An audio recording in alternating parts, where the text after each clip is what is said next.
Good morning students, how are you all? Fine. हम पढ़ रहे हैं हिस्ट्री का चैप्टर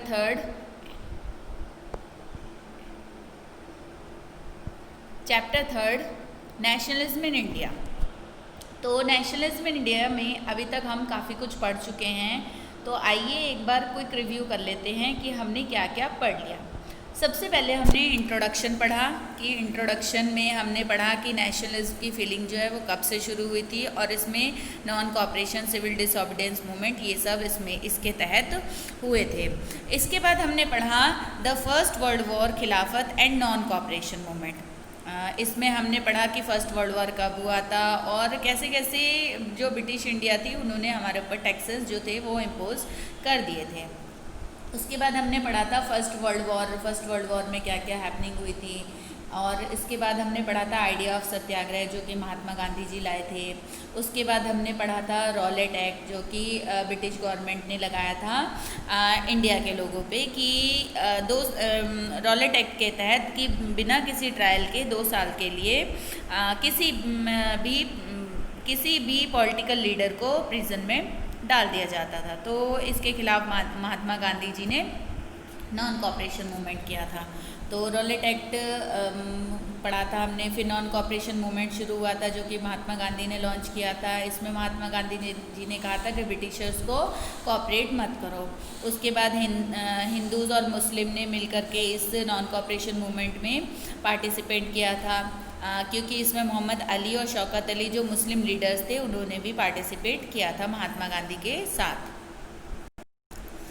तो इसके बाद हमने पढ़ा था कि different stands with in the movement. इस मूवमेंट में क्या क्या स्टैंड्स हुए थे, क्या क्या काम किए थे लोगों ने, कैसे कैसे ये लॉन्च हुआ था। फिर ये मूवमेंट जो है वह कैसे कैसे लोगों ने गवर्नमेंट जॉब्स छोड़ दी, स्कूल छोड़ दिए, टीचर ने रिज़ाइन कर दिया, स्कूल कॉलेजेस उसके बाद ये मूवमेंट जो था ये ज़्यादा सक्सेसफुल नहीं रहा। क्यों नहीं रहा? क्योंकि जो फ़ॉरेन क्लोथ जला दिए गए थे, तो फ़ॉरेन क्लोथ के ऑप्शन में जो इनके पास खादी था, खादी बहुत एक्सपेंसिव था। और दूसरा जिन लोगों ने जॉब्स छोड़ दी थी तो उन लोगों के पास अब कोई अल्टरनेटिव सोर्स नहीं था, तो इसलिए इनको वापस फिर अपनी अपनी जॉब्स पे जाना पड़ा।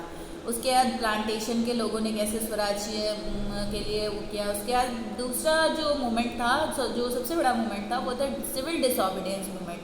सिविल डिसऑबिडेंस मूवमेंट भी नॉन कॉपरेशन मूवमेंट की तरह था, लेकिन इसमें महात्मा गांधी का कहना था कि जो ब्रिटिशर्स के लॉज हैं, जो कानून हैं, जो नियम कानून उन्होंने बनाए उनको तोड़ो। तो जैसे ब्रिटिशर्स ने जैसे इसके तहत एक साइमन कमीशन आया था, तो साइमन कमीशन को सबने जो है वो वापस भेजने के लिए वो किया था। साइमन कमीशन ज़्यादा सक्सेसफुल नहीं रहा। इसके बाद ग्रेट डिप्रेशन आया। फिर गांधी जी ने सिविल डिसऑबिडेंस मूवमेंट के तहत सॉल्ट मार्च किया था क्योंकि जो ब्रिटिशर्स थे उन्होंने सॉल्ट पे टैक्स लगा दिया था, तो इसके खिलाफ गांधी जी ने सॉल्ट मार्च किया था। उसके बाद सॉल्ट मार्च हो गया था। उसके बाद फिर ब्रिटिशर्स ने भी इसके खिलाफ जो है बहुत सारे एक्शंस लिए थे, बहुत सारे लीडर्स को वो कर लिया था, अरेस्ट कर लिया था, और मतलब काफ़ी कुछ वायलेंट हो गया था। फिर राउंड टेबल कॉन्फ्रेंस हुई थी जिसमें गांधी इम्पैक्ट हुआ था। राउंड टेबल कॉन्फ्रेंस सक्सेसफुल नहीं हुई थी। फिर लोगों ने कैसे कैसे इस मूवमेंट में पार्टिसिपेशन किया, पहले फार्मर्स ने, फिर बिजनेसमैन ने, फिर इंडस्ट्रियल वर्कर्स ने, और वुमेंस का भी पार्टिसिपेशन था इसमें। क्या क्या सिविल डिसऑबिडेंस मूवमेंट के लिमिटेशंस थे, तो ये सब चीज़ें हम पहले की 2 वीडियो में पढ़ चुके हैं, फर्स्ट और सेकंड वीडियो में। अब हम इस वीडियो में पढ़ने वाले हैं जो हमारा लास्ट टॉपिक है इस चैप्टर का, वो है the sense of collective belonging, यानी कि वो कौन सी चीज़ें होती हैं जो हमें एक साथ बांधती हैं। देखो बच्चों, हम पढ़ रहे हैं chapter nationalism in India. Nationalism India में ऐसी चीज़ों का बहुत इम्पोर्टेंट रोल है जो कि हमें एक साथ लेके चले, यानी कि वो ऐसी फीलिंग्स हमारे अंदर जगाएं जिससे कि हम एक साथ मिल कर के नेशनलिज्म की फीलिंग जो है वो हमारे अंदर आए।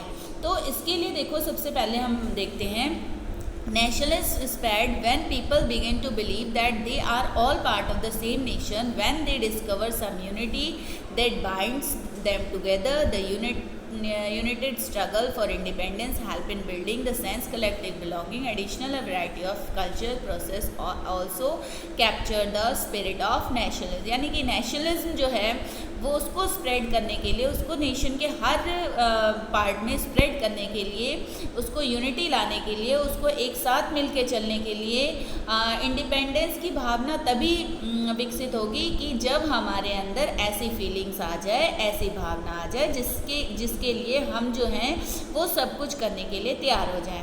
अब देखो बच्चों, जैसे कि आपको अगर कोई कहेगा कि भाई छत पे चढ़ जाओ, तीसरी चौथी मंजिल पे चढ़ जाओ और वहाँ से कूद जाओ, तो आप कूदोगे? नहीं कूदोगे। क्यों नहीं कूदोगे? क्योंकि आपको पता है कि आप वहाँ से कूदोगे तो आप मर जाओगे या आपको चोट लग जाएगी। लेकिन जो हमारे बॉर्डर्स पे सैनिक हैं, वो दुश्मनों के साथ, टेररिस्ट के साथ, देखते हो आप लड़ते रहते हैं, युद्ध करते रहते हैं। उनको पता नहीं है कि हमारी जान चली जाएगी? तो उनको भी पता है इस चीज़ का, और वो अपनी जान जो है हथेली पे लेके काम करते हैं। क्यों करते हैं? क्योंकि उनके अंदर कहीं ना कहीं नेशनलिज्म की फीलिंग जो है वो भरी हुई है। तो यही फीलिंग लाने के लिए जो है वो बहुत सारी चीज़ें की जाती हैं। जैसे कि देखो, the identity of the nation is most often symbolise in a figure और image with which people can identify the nation. सबसे पहला है कि जो हमारा नेशन है, जो हमारा राष्ट्र है, उसको एक फिगर के रूप में इमेज किया जाए। जैसे कि देखो, हम भारत माता कहते हैं, तो भारत माता से हमारे दिमाग में क्या आता है? हमारी माता। तो जैसे हम अपनी माँ की रिस्पेक्ट करते हैं, वैसे ही हम भारत की भी रिस्पेक्ट करते हैं। तो ये एक सिंबलाइज है कि एक फिगर को सिंबलाइज करता है कि हमारा नेशन जो है वो क्या है? एक फिगर है, एक माता के रूप में। जैसे कि आपने वहाँ देखा था इंग्लैंड में क्या था? इंग्लैंड में फादर ऑफ लैंड था। तो वहाँ पे लैंड को जो वो था, जो इंग्लैंड की ज़मीन थी, उसको फादर ऑफ लैपेट्रिया और लासेटियन जो था वो सब वहाँ पे फ्रांस में, सॉरी इंग्लैंड में नहीं, फ्रांस में, फ्रेंच रिवॉल्यूशन में आपने पढ़ा था, तो फ्रांस में जो थी इस टाइप की फीलिंग्स जो थी वो लाई गई थी। तो ऐसे ही द इमेज ऑफ भारत माता was the pictorial representation of the Motherland. तो जो भारत माता है, देखो भारत माता जो है वो क्या है? वो पिक्टोरियल रिप्रेजेंटेशन है मदरलैंड का, यानी कि जैसे अभी मैंने बताया आपको, भारत को हम क्या कहते हैं? भारत माता। इसके बाद वंदे मातरम। वंदे मातरम देखो, वंदे मातरम हमारा नेशनल हमारा सॉन्ग है, जिसको सुन करके हम क्या, हमारे अंदर क्या आती है? हमारे अंदर फीलिंग आ जाती है कि हम जो हैं वो कुछ अपने देश के लिए कुछ करें। ये वंदे मातरम जो है ये बंकिम चंद्र चट्टोपाध्याय ने लिखा था 1870 में। और जब देखते हो, जब ये गाना गाया जाता है वंदे मातरम, तो हमारे अंदर एक नेशनलिज्म की फीलिंग आ जाती है। और इसको पहली बार गाया गया था स्वदेश मूवमेंट में, जो कि बंगाल में हुआ था, उसके अंतर्गत इसको गाया गया था। तो इस टाइप की फीलिंग्स जो है, इस टाइप की फीलिंग्स बच्चों हमारे अंदर ये चीज़ें लाती हैं। अब देखो यहाँ पे आप बंकिम चंद्र चट्टोपाध्याय की पिक फोटो देख सकते हो। यहाँ पे हमारे इंडिया को जो है एज अ भारत माता शो किया गया है। और यहाँ पे आपका जो वंदे मातरम सॉन्ग है वो भी लिखा हुआ है, देखो दिख रहा है आपको? आई होप समझ पा रहे होंगे आप लोग। चलो, इसके बाद है फोकलोर्स। फोकलोर्स जो है वो भी बहुत सारे जो नेशनलिस्ट लीडर है उनका मानना है कि फोक टेल्स जो है वो भी नेशनलिज्म का आइडिया को स्प्रेड करती है। उनका मानना है कि फोक टेल्स जो है वो ट्रेडिशनल कल्चर के थ्रू लोगों के अंदर नेशनलिज्म की फीलिंग जो है वो लाती है।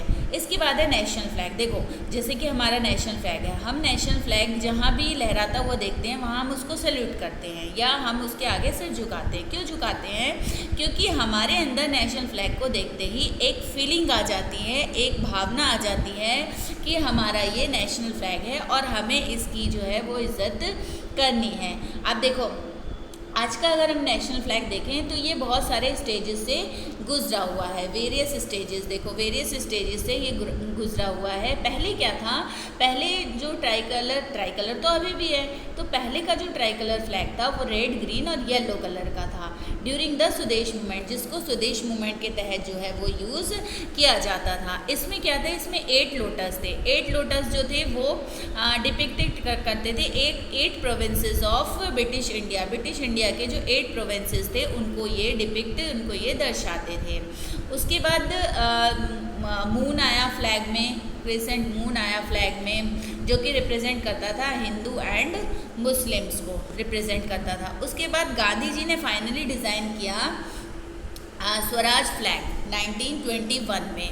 ये जो था ये कैसा था, ये ट्राई कलर का था, इसमें रेड ग्रीन और वाइट कलर के थे और इसमें एक स्पिनिंग व्हील जो था वो इसके सेंटर में था।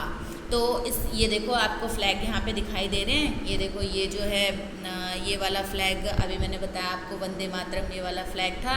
उसके बाद ब्रिटिशर्स ने ये वाला फ्लैग बनाया, उसके बाद फिर महात्मा गांधी ने ये बनाया, इसमें बीच में चरखा था। फाइनली जो है वो फ्लैग, ये वाला फ्लैग जो है वो आज की डेट में हमारे सामने दिखता है। तो ये तो थे हमारे फ्लैग। आप देखो जो हिस्टोरियंस थे, री इंटरप्रेशन ऑफ हिस्ट्री। अब बहुत सारे इंडियंस का मानना था कि ब्रिटिश जो है वो हमें कुछ ना कुछ ऐसा दे के जाएंगे, इंटरप्रेशन दे के जाएंगे जिससे कि जो कि हमारे इंडियन हिस्ट्री के लिए बहुत इम्पॉर्टेंट रहेगा। अगर हम इंडिया के प्रोस्पेक्टस से देखें तो इंडिया प्रोस्पेक्टस से हमारी जो हिस्ट्री है वो बहुत इम्पॉर्टेंट है। They wanted to glorify the rich past of India so that the Indian could feel proud of their history. लोगों को ऐसा पता लगे कि हमारा जो पास्ट था, हमारा जो पहले का समय था वो बहुत रिच था। यानी कि हमारे यहाँ देखो, हमारे यहाँ जो थे सोर्सेज जो थे वो बहुत थे। वो तो बात अलग है कि ब्रिटिश गवर्नमेंट ने जब कब्ज़ा कर लिया तो उन्होंने यहाँ से सोर्सेज जो थे वो सारे ले गए थे। लेकिन हमारे यहाँ तो हम जो है, हम अपनी जब हिस्ट्री देखते हैं तो हमें यही चीज़ देखने को मिलती है और हमें अपनी हिस्ट्री पे बहुत ज़्यादा प्राउड होता है कि हमने कैसे ब्रिटिश गवर्नमेंट को फेल किया और कैसे हमने जो है अपने देश को आज़ाद कराया। तो ये तो बच्चों यहाँ पे आपका चैप्टर होता है ख़त्म। आई होप आपको समझ में आया होगा और आप लोग जो है इस चैप्टर को ध्यान से पढ़िए, अच्छे से समझिए, क्योंकि ये चैप्टर जो है ये चैप्टर आपकी अपने इंडिया का है, यानी कि अपने देश का है, अपनी कंट्री का है। तो अगर आप इसको ध्यान से पढ़ेंगे तो आई होप समझ में तो आएगा ही। तो आप लोग अपनी बुक में से भी इसको पढ़िए और यहाँ पे आप वीडियो देख करके भी समझ सकते हैं और आगे आप जो है इसकी स्लाइड्स जो हैं उनको भी एक बार पढ़ सकते हैं, नोट्स बना सकते हैं इससे। तो आपके हिस्ट्री के अच्छे खासे नोट्स यहाँ पे बन सकते हैं। तो और अगर आपको वीडियो मेरी अच्छी लगी या समझ में आई तो आप लाइक कीजिए, इसको सब्सक्राइब कीजिए ताकि आपको आने वाली वीडियो का लिंक मिलता रहे।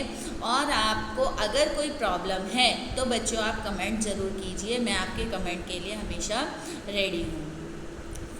ठीक है बच्चों, घर में रहिए, सुरक्षित रहिए और अपनी पढ़ाई ध्यान से करते रहिए। Thank you and thank